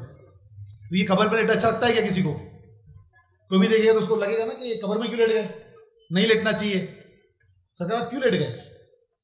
बोले कहीं मेरी माँ को तकलीफ ना हो, मेरी माँ को तो तकलीफ ना हो बाद में भी, नहीं जब उनको दफना दिया जाए। यानी वो कब्र में कौन लेटा है? तो सोचो, उनकी कब्र में कौन लेटा है? हमारे पैर नबी लेटे हैं। अगर वो आ जाए, झलक दिखा दे कब्रों में, तो हमारी जिंदगी कामयाब होगी कि नहीं होगी? होगी, हो जाएगी ना? सब मानते हैं इस बात को। जब हम ये मानते हैं कि वो आ जाएंगे, वो आ जाएंगे, तो हमारी जिंदगी कामयाब हो जाएगी। अब वो तो उस कब्र में लेटे, वहां लेट कर देखा कहीं मेरी मां को तकलीफ तो नहीं होगी। आज अगर कोई उनको बुरा कहे, उन पे उंगलियां उठाए, कि उनकी मोहब्बत पे उंगली उठाए, क्योंकि ईमान की दलील क्या है? मोहब्बत रसूल। ईमान की दलील क्या है? मोहब्बत रसूल के अलावा कुछ है क्या? बताइए आप। मोहब्बत रसूल के अलावा ईमान की कोई दलील चाहिए आपको? अगर कोई जिंदगी भर जबान से कलमा पढ़ता रहे और दिल से नबी से मोहब्बत ना करे, क्या ईमान वाला हो सकता है? हाँ, तो क्या पता चलता है कि मोहब्बत रसूल ईमान की जड़ है। मोहब्बत रसूल क्या है? ईमान की जड़ है, और वो जानिसार है। जब सरकार पे मक्का के कुफार और मुशरिकीन उनको कत्ल करने की साजिश करते थे, तो बात जब हज़रत अबू तालिब को पता चली कि ये उनको नुकसान पहुंचा सकते हैं, तो हज़रत अबू तालिब कई दिनों तक सरकार के बिस्तर पे सोए, कई दिनों तक। हिजरत की रात सबको पता है, लेकिन हिजरत से पहले की भी रातें हैं जहां पे उन्होंने अपने भतीजे का साथ नहीं छोड़ा है, जहां उनकी जान पे बन सकती है, उनको मारा जा सकता है, वहां पर भी उन्होंने उनका साथ नहीं छोड़ा है। पता है उनका विशाल कैसे हुआ है? कैसे हुआ विशाल जानते हो? उनका विशाल जब हुआ है ना, तो हमारे सरकार पे दाना पानी बंद किया हुआ था। दाना पानी बंद करना समझते हो?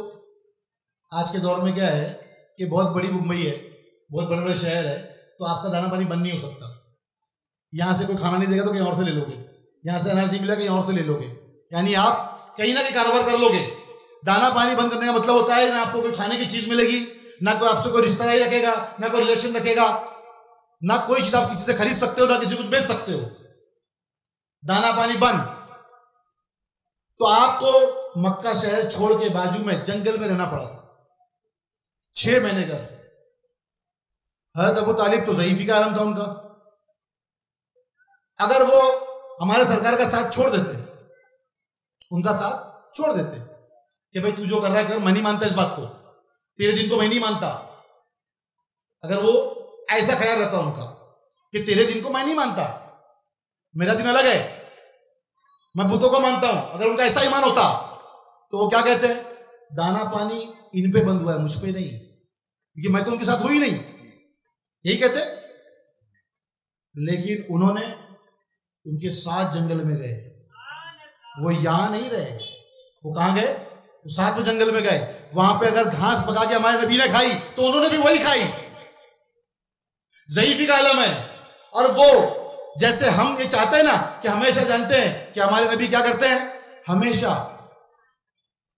जब भी किया दुआ हमारे लिए की, उम्मत के लिए। किसके लिए दुआ की? उम्मत के लिए। रब्बी अपनी उम्मती, यानी ऐ रब मेरी उम्मत को बख्श दे। यही कहते हैं, कुछ और कहते हैं?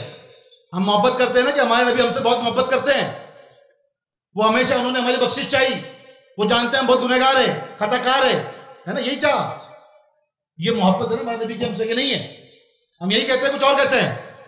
हमारे नबी की अपनी उम्मत से मोहब्बत है कि हमेशा उन्होंने दुआओं में हमारी मग़फ़िरत चाहिए। और हमारे सरकार के लिए किसने भला चाहा? हज़रत अबू तालिब मरते दम तक उन्होंने यही जबान पे रहा कि मेरे भतीजे को नुकसान मत पहुंचाना, उनको तकलीफ ना देना, उनको परेशान ना करना, उसको उसके हाल पर छोड़ दो, तुम उसके पीछे मत पड़ो। हमेशा वो दिफा करते रहे, उनके सपोर्ट में खड़े रहे। मरे दम तक उन्होंने सिर्फ और सिर्फ किसी के लिए कुछ चाहा है तो हमारे नबी के लिए चाहा है, उनसे मोहब्बत करते रहे। आज 12 रबीउल अव्वल का मौका है, बहुत बयान हो रहे हैं, हर जगह कहा जा रहा है कि जुलूस निकालो। जुलूस में सरकार के रोजे का एक नक्शा बनाओ, उसको निकालो, ये जुलूस निकालो। ये हमारी ईमान की दलील है, हमारी मोहब्बत की दलील है। यही कहते हैं, कुछ और कहते हैं? तुम भी मानते हो इस बात को कि जुलूस निकालना चाहिए कि नहीं मानते हो? मानते हो? जोर से बोलो, मानते हो या नहीं मानते हो? मानते हैं। जुलूस में जाते हो कि नहीं जाते हो? जाते हैं। क्योंकि दीन जिसने लाया वो मोहम्मद सल्लल्लाहु अलैहि वसल्लम, उनके लिए जुलूस निकालते हैं, उसको हम जायज मानते हैं, उसको सही मानते हैं। अगर हराम मानेंगे, नाजायज मानेंगे, जाएंगे क्या उसके अंदर? नहीं है ना। अगर कोई तुमको कहे कि जुलूस मत निकालो, अगर कोई कहे कि ये सब बिद्दत है, अगर कोई कहे कि ये सब चीज नहीं करना चाहिए, ये जश्न ईद उल नबी थी ही नहीं, ये पहले सरकार के द्वारा मनाई नहीं गई, ये ऐसे जुलूस निकले ही नहीं, ये सब कहा जाए तो मानोगे इस बात को? छोड़ दोगे? बोलो छोड़ोगे क्या? नहीं छोड़ोगे ना सब चीजों को। क्यों नहीं छोड़ोगे? क्यों नहीं छोड़ोगे? तुम जानते हो कि जायज है, सही है, इसमें कोई गलती नहीं है, ये हमारी मोहब्बत की दलील है। हम सरकार के नाम से जुलूस निकालेंगे, उस जुलूस में जाएंगे और वहां नारे लगाएंगे। यही करते हो, कुछ और करते हो? सही है गलत है? आपने 12 रबीउल अव्वल में जुलूस निकाला, वो जायज है ना। सरकार के रोजे का नक्शा बनाया, जायज। यही जुलूस दीन लाने वाले का तो निकाला, दीन बचाने वाले हुसैन का क्यों नहीं निकाला भाई? उस वक्त में जब ये कोई कहता है आके कि भाई ये नक्शा बनाना इमाम हुसैन के रोजे का ये हराम है, आप क्यों मानते हो? आप क्यों मानते हो? अभी अगर कोई कहता तो नहीं मानते हो? 12 रबीउल जुलूस में मत जाओ। क्यों नहीं जाऊंगा? जाऊंगा। ये कहता है तो नाना के लिए मोहब्बत है, नवासे के लिए मोहब्बत कहां है? नवासे की मोहब्बत कहां है? वो मोहब्बत कहीं और चली जाती है क्या? जो आज जायज है वो 2 महीना पहले हराम कैसे हो सकता है?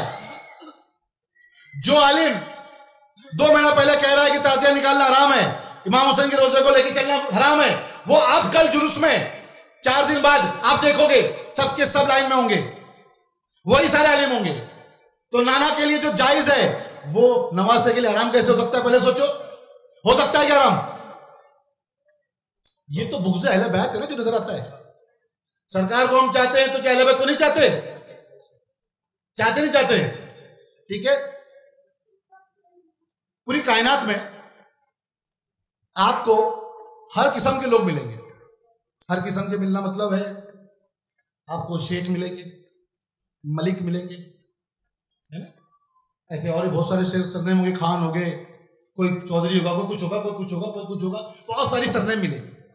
उसके बाद दुनिया में लोगों के मकामात होंगे, कोई मिनिस्टर होगा, कोई प्राइम मिनिस्टर होगा, कोई एमएलए होगा, कोई नगर सेवक होगा, कोई किसी एरिया का बड़ा होगा, यानी कुछ ना कुछ मकाम रख रहा होगा। वो सारे मकाम होते हैं, सारा मकाम लेते हैं लोग। कोई पैसे से लेता है, कोई लोगों में दबदबे से लेता है, हर जगह पे उसको कोई ना कोई मकाम जरूर मिल जाएगा, कुछ भी हो जाएगा। कैसे मकाम हासिल कर सकता है वो, लेकिन एक मकाम हासिल नहीं कर सकता। चाहे कुछ कर ले वो, चाहे 10 बार पैदा हो जाए, 10 बार मर जाए, वो एक मकाम नहीं ले सकता। वो एक मकाम क्या मकाम है? वो सैयद होने का मकाम। वो क्या है? सैयद होने का मकाम। वो कहीं भी पैदा हो जाए, कितनी बार पैदा हो जाए, कितनी बार मर जाए, वो चाहे हाफिज बने, कारी बने, मुफ्ती बने, आलिम बने, वली बने, अब्दाल बने, कलंदर बने, वो जो चाहे मकाम ले ले, लेकिन सैयद नहीं बन सकता। सैयद बनने के लिए क्या करना पड़ेगा? सैयद बनने के लिए क्या करना पड़ेगा? आप कितनी इबादत कर लो, रियाजत कर लो, आप नहीं बन सकते। दिन रात अल्लाह की बात करते रहो, रात भर सोमो सलात करते रहो, दिन भर रोजे रखते रहो, शब बेदारी करते रहो, जिंदगी भर करते रहो, मर जाओगे लेकिन सैयद नहीं बन सकते। आप वो मकाम हासिल कर ही नहीं सकते। ये मकाम सिर्फ उसको मिलता है जो अली के घर में पैदा होता है। ये मकाम किसको मिलता है? जो अली के घर में पैदा होता है। उसके अलावा सैयद नहीं बन सकता। सैयद किसको कहते हैं? सैयद कहते हैं सरदार को। किसको कहते हैं? सरदार को। सैयद किसको कहते हैं? आपने तर्जुमा जाना है इसका? अरबी में सैयद किसको कहते हैं? सरदार को कहते हैं, इमाम को कहते हैं। बराबर है?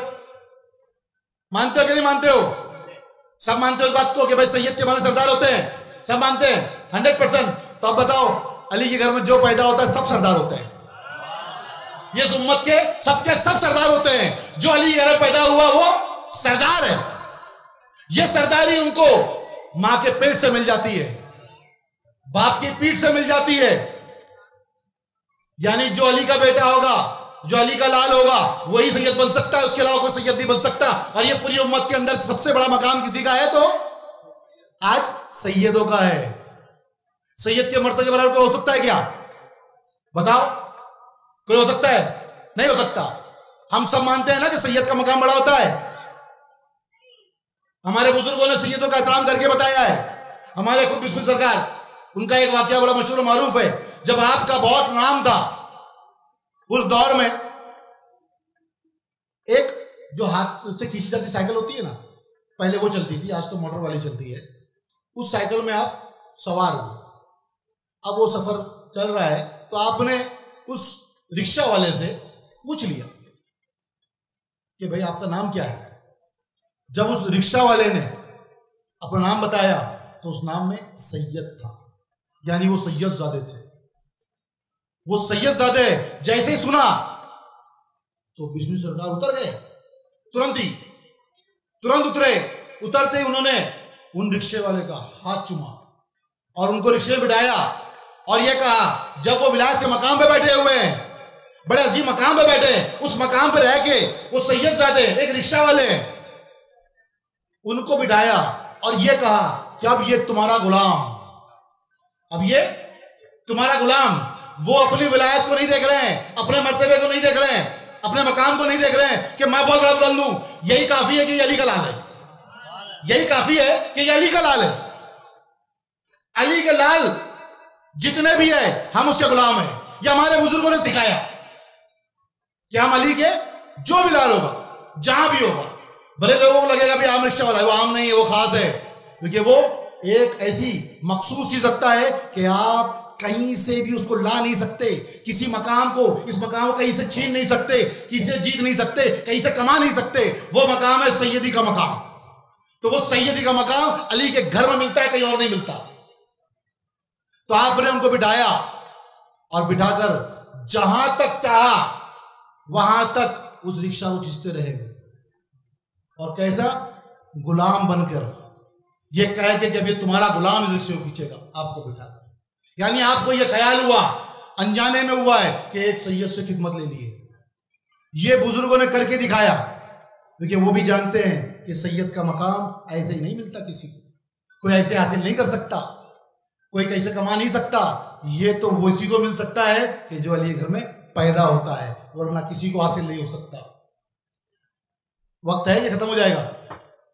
हाँ असलम भाई, है वक्त? हाँ, कोई 11:30 होने आया है कि चलते रहते हैं, रुके? 5-10 मिनट और हो सकता है, यानी आप थकोगे तो नहीं? मजा आ रहा है कि नहीं आ रहा तुम लोगों को सुनने में? सरकार की शान सुनने में थकता तो नहीं है? नहीं थकता ना कोई? सबको मजा आ रहा है? 100% मजा आ रहा है ना? कोई तकलीफ तो नहीं है? हाँ, क्योंकि क्या है, मुझे कहने में और आपको सुनने में तभी मजा आएगा जब दोनों एक होंगे। मकामात समझने में तभी आएंगे जब एक मकाम पर होंगे, वरना इंसान जो है यहां से बताए कि लंदन में ऐसा है तो समझ में आएगा क्या? वो समझने के लंदन में भी जाना पड़ेगा। तो हमारा मकाम एक होना चाहिए, अलग अलग नहीं होना चाहिए। तो अहले बैत का जो मकाम है, वो मकाम को समझो कोई ले नहीं सकता, खरीद नहीं सकता, कमा नहीं सकता। ये मकाम समझने वाला है। तो अब आपने हज़रत अबू तालिब के मकाम को समझा, तो अब आप अगले साल से, अब ये साल तो चला गया, क्या जुलूस हुसैनी निकालोगे? क्या जुलूस हुसैनी की शुरुआत करोगे? अगर आज वो हराम नहीं है तो वो उस वक्त भी हराम नहीं होगा। अगर कोई कहे कि भाई इमाम हुसैन के रोजे को बनाना हराम है, तो माज़अल्लाह आज कैसे जायज होगा? दूसरे तमाम बुजुर्गों के बन सकते हैं, तो इमाम हुसैन का रोजा क्यों नहीं बन सकता है? ये सवाल पैदा नहीं होता तुम्हारे अंदर? ये हमारी बेगैरती है कि जब इमाम हुसैन की बात आती है तो हम डर जाते हैं। जब इमाम हुसैन हमारे लिए अपने पूरे घर को शहीद करवाते हैं, रुस्वा कराते हैं, लोगों में सब जगह पर अपनी फैमिली को रुस्वा कराते हैं और बच्चे बच्चों को शहीद कराते हैं हमारे लिए, और हम ये सोचते हैं कि अगर हम उनके नाम का जुलूस निकालेंगे तो लोग हमको शिया कहेंगे, बुरा भला कहेंगे। क्या शिया होने के डर से दिल में ख्याल ऐसे पैदा होते हैं? शिया के माने को समझ लें, आप बहुत अच्छे से समझोगे तो बड़ा सही लगेगा। शिया जो है उसके मानी काला नहीं होता है, क्योंकि हमारे यहाँ पे थोड़ा सा ये एक मुगालता है, लोग गलती पर रहते हैं कि शिया के मानी समझते हैं काला, शिया के माने काला होता है, शिया के माने काला नहीं होता। और जैसे अब यूसुफ भाई ने जो है इमामा पहना काले रंग का, कई लोगों का इस पर एतराज होता है। लोग कहते हैं सरकार ने काले रंग को पसंद नहीं किया, ऐसा नहीं है। सरकार का तो जो झंडा मुबारक था वही काला रंग का था, तो काले रंग से उनका एतराज नहीं था। लेकिन आज कुछ लोगों का एतराज रहता है, काले रंग से कोई एतराज नहीं है। हमारे नबी को, किसी और को तो होगा तो होगा। अब यहां पे हमारे जितने भी लोग यहां पे हैं वो ये समझ ले कि भाई आप शिया के मानी को, कि शिया के मानी क्या है? शिया के मानी होते यार दोस्त। जो मौला अली के दोस्त यार होते थे उनको शिया ने अली कहा जाता था। जो उनके चाहने वाले थे ना, उनको क्या कहते थे उस दौर में? शिया ने अली। लेकिन उनके ऑपोजिट में अमीर शाह माविया थे जो उनसे जंग करे, तो उनके भी साथी थे, उनको कहा जाता शिया ने माविया। क्या कहा जाता? यहां शिया ने अली है तो वहां पे यानी यार दोस्त होता है। अब आप किसका यार दोस्त बनना चाहते हो? किसका बनना चाहते हो भाई? अली का यार दोस्त बनना चाहते हो ना। अगर कोई तुमको शिया कह दे तो बुरा है अच्छा है? बुरा तो नहीं है, लेकिन आपने क्या है कि उसका मतलब गलत निकाल लिया है। आपको गलत मतलब बताया गया या आपने उसको समझ लिया, तो आपके जहन में ये बैठ गया कि शिया बोलो तो मतलब होता है कि कोई काला बुरा, इस तरीके जहन में आ गया। लेकिन शिया के माने तो यार दोस्त होते हैं। यारान अली बनने में क्या बुराई है? आप यारान अली नहीं हो क्या? अगर यारान अली नहीं रहोगे ना तो उनकी औलादों से रिश्ता टूट जाएगा। ख्वाजा गरीब नवाज नहीं पूछेंगे कि उनकी औलाद है, बड़े पीर सरकार नहीं पूछेंगे, गौसे पाक, हाँ जो सबकी सुनते हैं वो भी तुम्हारी नहीं सुनेंगे कि तुम अली के नहीं रहोगे। तो क्योंकि बोले जो मेरे बाप का नहीं वो मैं उसका कैसे हो सकता हूं? जो मेरे बाप का है मैं उसका हूं। तो जब अली के हो तो तमाम वली के हो, अली के नहीं हो तो किसी वली के नहीं हो। अगर दावा करो कि मैं फला वली का हूं और अली का नहीं हूं तो भाई तुम किसी वली के नहीं है, क्योंकि वो तमाम वली जाएंगे कहां? अली के पास। तमाम वली कहां जाएंगे? अली के पास। विलायत किससे है? अली से है। बगैर अली के विलायत ही नहीं। देखिए जितने भी लोग हैं, जितने वली है उनमें और अली वली उसमें बहुत फर्क है। देखिए गरीब नवाज रहमतुल्लाह अलैह की बारगाह में एक शख्स ने पूछा कि आप भी वली है और अली भी वली है, आप भी वली है और अली भी वली है, तो आपकी विलायत में और अली की विलायत में क्या फर्क है? जब दोनों वली है तो दोनों की विलायत में फर्क तो होगा, क्योंकि आप उनको वलियों का इमाम कहते हो और दोनों वली हो, तो कैसे फर्क है बताओ। तो गरीब नवाज रहमतुल्लाह अलैह ने पूछा कि भाई तुम क्या काम करते हो? तो उस शख्स ने कहा कि मैं जमींदार हूं। मैं कौन? मैं जमींदार हूं, यानी जो बहुत सारी जमीनों का मालिक होता है ना, वो जमींदार। दूसरे से पूछा कि तुम क्या करते हो? बोले इनकी जमीन में ही मैं खेती बाड़ी करता हूं, काश्तकारी करता हूं, मैं खेती बाड़ी करता हूं इनकी जमीन में। तो फिर गरीब नवाज अब्दुल्ला ने कहा कि जो जमींदार है ना, जमीनों के मालिक, जमीनों के मालिक कौन है? वो अली है, और उनकी जमीन में जो काश्तकारी करते हैं ना, वो हम है। ये विलायत की जमीन तो अली की है, और उस जमीन पे जो काश्तकारी करते हैं ना, यानी जो अनाज उगाते हैं, पेड़ लगाते हैं, ये जो काम करते हैं ना, ये हम करते हैं। तो अली की विलायत में और हमारी विलायत में क्या फर्क है कि वो इन जमीनों का मालिक है, वो विलायत का मालिक है, और हम उसकी जमीन पे खेती बाड़ी करते हैं। हमारी अपनी कोई जमीन नहीं, तो जो अली का नहीं वो किसी वली का नहीं, क्योंकि फिर उसी को जमीन ही नहीं। तो तमाम वली जो है अली की जमीन पर है। तो जिसने अली को छोड़ दिया, जिसने मौला अली को छोड़ दिया, वो तो तमाम वलियों से गया। फिर ना उनके गौस होंगे, ना ख्वाजा होंगे, ना निजामुद्दौलिया होंगे, ना ख्वाजा बंदा नवाज होंगे, यानी कोई भी बुजुर्ग का नाम ले लो, कोई नहीं होगा, क्योंकि तमाम वली अली की जमीन पे है।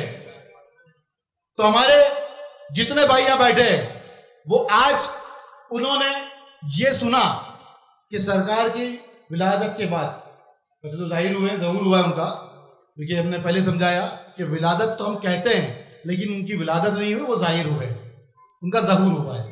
तो इस चीज को ज़हन में रखिए हमेशा। अब नबूवत के ऐलान तक तो सबने जान लिया, नबूवत के ऐलान के बाद में क्या क्या हुआ, लेकिन नबूवत के ऐलान से पहले आपकी परवरिश, आपसे मोहब्बत वो अहले बैत ने की है। यानी वो लोग कौन थे? वो सब के सब मौला अली के बाप, माँ, भाई। तो ये एक वाक्य और सुना देता हूं, हज़रत अबू तालिब का आ गया ज़हन में।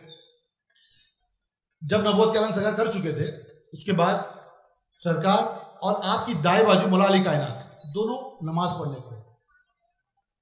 सरकार खड़े हैं और आपके दाएं बाजू में हज़रत मौला अली खड़े हैं। वहां से हज़रत अबू तालिब और आपके एक और बेटे हज़रत जाफर, वो भी साथ में थे। तो हज़रत अबू तालिब ने कहा कि बेटे जाफर, तुम बाई जानिब जाए खड़े हो जाओ। कौन कह रहा है ये? अपने बेटे से हज़रत अबू तालिब कह रहे हैं अपने बेटे जाफर से, मौला अली कायनात के भाई से, कि दाई तरफ तो जो अली खड़े हैं नबी के, तुम बाई तरफ खड़े हो जाओ, और कभी भी तुम मोहम्मद को अकेले नहीं छोड़ना, किसी हाल में नहीं छोड़ना। तो ना अली ने छोड़ा है, ना किसी अहले बैत वालों ने छोड़ा है। अगर आप इस बात से भी समझो कि अगर हज़रत अबू तालिब को सरकार के दीन से एतराज होता, उनसे मोहब्बत नहीं होता, तो क्या अपने दो बेटे दे देते? दो बेटे दे देते। अब मैदान करबला में जो खानदान शहीद हो रहा है, वो किसका खानदान है? वो खानदान किसका है? हज़रत अबू तालिब के खानदान को हमारे नबी ने अहले बैत कहा है। मेरे घर वाले किसको कहा है उन्होंने? हज़रत अबू तालिब के घर वाले को कहा है, क्योंकि मौला अली किसके बेटे हैं? हज़रत अबू तालिब के। जब शादी होती है, अगर मैंने अपनी बेटी की शादी कर दी, तो उसके बाद उसका सरनेम चेंज हो जाएगा, उसका खानदान बदल जाएगा। तो जब सरकार ने शादी की हम सबकी माँ बीवी फातिमा ज़ोहरा सलामुल्लाह अलैहा की, मौला अली कायनात से, उसके बाद खानदान चेंज हो गया कि नहीं हो गया? अब चले गए ना वहां पे। अब किसकी बहू है वो? हज़रत अबू तालिब की बहू है वो। जो पोते हैं इमाम हसन, इमाम हुसैन, किसके हैं वो? हज़रत अबू तालिब के हैं। यानी जमाना जिनको काफिर कहता है, ये वो जमाना जो काफिर कह रहा है, और ये वो खानदान जो करबला में शहीद हो रहा है इस दीन के लिए, वो खानदान किसका है? हज़रत अबू तालिब का है। बच्चा बच्चा शहीद हो रहा है, किसका है वो? हज़रत अबू तालिब का है। जिस घर का एक एक बच्चा अपने नबी पे कुर्बान है, वो अबू तालिब के ईमान पे कैसे उठ उठा सकते हैं? जिनका पूरा का पूरा घराना नबी के ऊपर कुर्बान हो गया। ये बात अपने गोश में रखे, दिगाह में रखे, अपने गौर फिक्र में रखे, क्योंकि आपके बात ये समझ में आ जाएगी तो आइंदा आप कोई आपके सामने कहेगा, उनके ईमान पे नुक्ताचीनी करेगा, तो आप ये दलीलें दे सकते हो। तो मैंने आपको बहुत सारे नुक्ते दिए, क्योंकि नुक्ता क्या होता है, क्योंकि इल्म एक नुक्ता होता है। इल्म किसको कहते हैं? एक नुक्ते को इल्म कहते हैं। नुक्ता यानी आपकी समझ, आपकी सोच, आपकी फिक्र, जैसी आपकी समझ होगी, जैसी आपकी सोच होगी, इल्म भी आपके पास वैसे ही आएगा। यानी आपकी सोच अगर एक गैर मजहब वाली होगी तो इल्म कैसे आएगा? वैसे ही आएगा। अगर आपकी सोच सुन्नी वाली है तो सुन्नी वाली समझ से आएगा, अगर देवबंदी समझ है तो उस समझ से आएगा, अहले हदीस है तो अहले हदीस समझ से आएगा। जो समझ आपकी होगी उस समझ से इल्म पहुंचेगा। कुरान तो एक है, लेकिन उसको पढ़ के समझने वाले अलग अलग समझते हैं, क्योंकि उनके इल्म को देखने का जो नजरिया है वो अलग है। तो जब फिरका बढ़ता है, जब फिरके में लोग बढ़ जाते हैं तो कैसे बढ़ते हैं? वो समझ के फर्क से, क्योंकि फिरका अल्फाज पैदा कैसे होता है? लफ्ज़े फर्क से। जब इंसान की समझ में फर्क पैदा हो जाए तो वहां फिरके बन जाते हैं। और जब तक सरकार दो आलम सल्लल्लाहु अलैहि वसल्लम से मोहब्बत रही, कभी फिरके नहीं बनेंगे। उनसे मोहब्बत होगी, उनके ईमान की दलील, उनकी मोहब्बत इसीलिए रखी गई कि इंसान हर चीज से लड़ सकता है। आज हम हर इंसान अलग समझ का है, जितने लोग हैं, हर किसी समझ अलग है, हर किसी का सोच तरीका अलग अलग है, हर किसी का प्लेटफॉर्म अलग है। कोई कुछ काम करता है, कोई कुछ काम करता है, कोई छोटा है, बच्चा है, कोई बड़ा है, हर किसी समझ अलग है। लेकिन एक चीज सब में कॉमन है। वो कॉमन चीज क्या है? वो कॉमन चीज है इश्क रसूल सल्लल्लाहु अलैहि वसल्लम, जो हम यहां बैठे हुए हैं। ये एक प्लेटफॉर्म पे हम पे एक जगह बैठे हैं। उसकी वजह क्या है? कि हमारे दिलों में मोहब्बत रसूल सल्लल्लाहु अलैहि वसल्लम है। उसको छोड़ के तुम कहीं नहीं जा सकते। एक आखिरी मैं हदीस सुना के फिर उसको खत्म करता हूं, यानी समेट लूंगा इस बयान को। आखिरी हदीस सुना के कि सरकार को नहीं छोड़ना चाहिए किसी भी हाल में। हजरत माज रज़ियल्लाहु अन्हु से हमारे प्यारे आका ने पूछा, क्या माज, आप रात में क्या करते हो? रात कैसे गुजारते हो? तो सहाबाओं की रात भी अलग थी, आम रातें नहीं होती है हमारे जैसी, उनकी रातें बड़ी हसीन होती है। उन्होंने कहा कि मैं 3 हिस्सा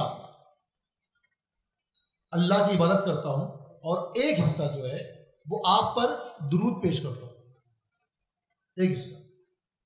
तो सरकार ने फरमाया कि तुम ठीक करते हो, बेहतर करते हो, लेकिन दुरूद शरीफ को और बढ़ा लो तो वो तुम्हारे लिए बेहतर होगा, तुम्हारे लिए बेहतर होगा। तो फिर कुछ दिनों बाद में फिर सरकार ने पूछा, क्या माज, रात कैसे गुजारते हो? तो उन्होंने फिर कहा कि अब मैं आधी रात अल्लाह की इबादत करता हूं और आधी रात आप पर दुरूद और सलाम पेश करता हूं। तो सरकार ने कहा कि बहुत बेहतर करते हो, बहुत अच्छा करते हो, लेकिन दुरूद शरीफ को और बढ़ा लो तो और तुम्हारे लिए बेहतर होगा। अब उन्होंने वैसा करना शुरू कर दिया। कुछ दिनों बाद फिर सरकार से मुलाकात हुई। फिर सरकार ने पूछा, क्या माज, रात कैसे गुजारते हो? उन्होंने फिर कहा कि हुजूर, अब मैं एक हिस्सा, 4 पहर होते तो एक हिस्सा, पाव हिस्सा मैं अल्लाह की बात करता हूं और 3 हिस्सा रात का जो है वह आप पर दुरूद सलाम भेजता हूं। तो सरकार ने कहा कि तुम बहुत अच्छा करते हो, लेकिन दुरूद शरीफ और बढ़ा लो, यानी पूरी रात जो है आप सिर्फ दुरूद शरीफ पढ़ो। तो फिर हज़रत माज ने वैसा किया। अब अल्लाह की बात नहीं कर रहे हैं, अब क्या कर रहे हैं? वो पूरी रात सिर्फ और सिर्फ सरकार पे दुरूद सलाम पढ़ रहे हैं। अब कोई भी सुनने वाला ये सोचेगा कि अल्लाह की इबादत बरतर है, बुलंद है, आला है, या नबी पे दुरूद भेजना? अब तो इम्तियाज करना पड़ेगा, फर्क करना पड़ेगा, क्योंकि आज यह बैलेंस क्या होता है कि अल्लाह का मर्तबा बढ़ा, अल्लाह की इबादत ज़्यादा करो, दुरूद शरीफ की तरफ नजरिया नहीं है लोगों का। क्योंकि दुरूद शरीफ तो एक आशिक की मोहब्बत की दलील है। आशिक जब मोहब्बत करता है तो अपने महबूब का नाम दिनों रात लेता है। जितने यहाँ पे लड़के हैं वो समझ ही जाते होंगे कि जिससे वो मिजाजी मोहब्बत भी कर ले तो फिर दिनों रात किसका जिक्र करते हैं? वो किसका तस्वुर आता है, किसका ख्याल आता है कि जिससे वो मोहब्बत कर ले। तो क्या समझ में आया कि जिसका हम बार बार जिक्र करेंगे वो हमारी मोहब्बत दलील है कि उससे मोहब्बत करते हैं मिजाजी। अब सरकार से मोहब्बत करना तो इश्क हकीकी है, क्योंकि उनसे मोहब्बत करना अल्लाह से मोहब्बत करना है, और जो अल्लाह से मोहब्बत करते हैं वो हकीकी इश्क है, मिजाजी इश्क नहीं है, ज़ाहिरी इश्क नहीं है वो। तो फिर सरकार ने हज़रत मुआज़ को अल्लाह की इबादत से क्यों रोका? वो तो सहाबी है, हम आम इंसान हैं, हम उम्मत में है, हमारा मर्तबा है, हमारी सरकार ने हमको भाई कहा है, क्योंकि सरकार ने फरमाया है कि मैं अपने भाइयों से मिलना चाहता हूं। तो सहाबी ने कहा कि हुजूर हम आपके भाई नहीं है, हम भी तो आपके भाई है। सरकार ने कहा कि नहीं, तुम मेरे भाई नहीं हो, तुम मेरे साथी हो, तुम मेरे सहाबी हो, मेरे साथ रहने वाले हो, तुम मेरे साथी तो हो लेकिन तुम मेरे भाई नहीं हो। मेरे भाई कौन है जानना चाहते हो? मेरे भाई वो है जो मुझको मेरे बाद बिना देखे मुझ पे ईमान लाएंगे, मुझसे मोहब्बत करेंगे, वो मेरे भाई है। तो हमको क्या लक़ब मिला हुआ है सरकार से? भाई। तो सरकार ने हमको अपना भाई कहा है, हम भाई नहीं कह सकते, हमारे तो आका है वो उनकी मोहब्बत का नजरिया है, वो हमको अपना भाई पुकार रहे हैं, लेकिन हम तो गुलाम हैं, और गुलाम की निगाह आका से भाई बनने की नहीं होती है, गुलामी में कबूल हो जाए यही बहुत बड़ी बात है। कोई और मकाम मिले ना मिले, गुलामी का मकाम मिल जाए ये बहुत बड़ी बात है। तो हज़रत मुआज़ को सरकार ने क्यों रोका? इबादत से क्यों रोका? क्योंकि अल्लाह की बात कर रहे थे वो, लेकिन पूरी रात जो अल्लाह की इबादत की जगह पर दुरूद शरीफ पढ़ने को लगा दिया, क्योंकि सरकार जानते हैं, ये हमारी उम्मत के लिए समझ है, सरकार जानते हैं कि ये मेरे बिना ना अल्लाह तक नहीं पहुंच सकते। जब ये मुझको वसीला बना लेगा, मुझको वसीला बना लेगा तो अल्लाह तक पहुंच सकता ही है, मुझको छोड़कर ये अल्लाह तक नहीं पहुंच सकता। तो एक सहाबी सरकार को छोड़कर अगर अल्लाह तक नहीं पहुंच सकता है तो आज बताओ कौन पहुंच सकता है? किसी का मकाम है कि जो नबी को छोड़ दे अल्लाह तक पहुंच जाए? कोई नहीं पहुंच सकता। तो ये दलील है कि हम जितनी दुरूद शरीफ पढ़ ले, जितनी दुरूद शरीफ पढ़ ले, जितनी पढ़ ले वो कम होगी। हमको दिनों रात एक सांस भी जिक्र रसूल के बिना हमारी सांसें खाली नहीं जाना चाहिए, क्योंकि आप किसी भी हालत में रहो, पाकी नापाकी किसी भी हाल में रहो, आप दुरूद शरीफ पढ़ सकते हो। आपको अल्लाह की बात करने के लिए गुस्ल करना पड़ेगा, पाक होना पड़ेगा, वजू करना पड़ेगा, और आपको जगह पाक करनी पड़ेगी तमाम शर्तों के हिसाब से, फिर तुम अल्लाह की बात कर सकते हो। लेकिन दिनों रात हर हाल में तुम हमारे नबी पे दुरूद व सलाम पेश कर सकते हो। दिनों रात आप पर ये जगह छोड़ दी है, क्योंकि अल्लाह ने इसलिए फरमाया कुरान शरीफ में कि मैं और मेरे फरिश्ते, इन्नल्लाह व मलाइकतहू, मैं और मेरे फरिश्ते किस पर? सरकार पे दुरूद शरीफ भेजते हैं, और तुम भी भेजो। वहां पर कोई टाइम ड्यूरेशन नहीं है, नमाज पढ़ने के लिए 5 वक्त का ड्यूरेशन रखा है, फजर, जोहर, असर, मगरिब, नमाज, इशा, नमाज पढ़ लो, 5 वक्त रखी, यानी आप 5 वक्त का यानी 24 घंटे में 1 घंटा 1.5 घंटा पकड़ लो। लेकिन दुरूद शरीफ पढ़ने के लिए बाकी के बचे हुए अगर 22.5 घंटे बच रहे हैं तो सब किसकी याद में जाएंगे? किसकी याद में जाइए? वो 1.5 घंटा अल्लाह की इबादत 24 घंटे में, और बाकी 22.5 घंटे वो नबी पे दुरूद व सलाम भेजने पर गुजर रहे हैं। इसीलिए अल्लाह ने कहा ये फरिश्ते भी कर रहे हैं, तुम भी करो, तुम भी फारिग मत हो, तुम्हारे 22.5 घंटे नबी पे दुरूद सलाम पे होंगे। जब तुम वैसे रहोगे, सोते जागते हर हाल में अगर तुम नबी पे दुरूद भेजते रहोगे तो ये तुम्हारी मगफिरत के लिए काफी होगा, तुम्हारी मगफिरत के लिए ये काफी होगा, इसके अलावा तुमको जिसकी जरूरत नहीं पड़ेगी।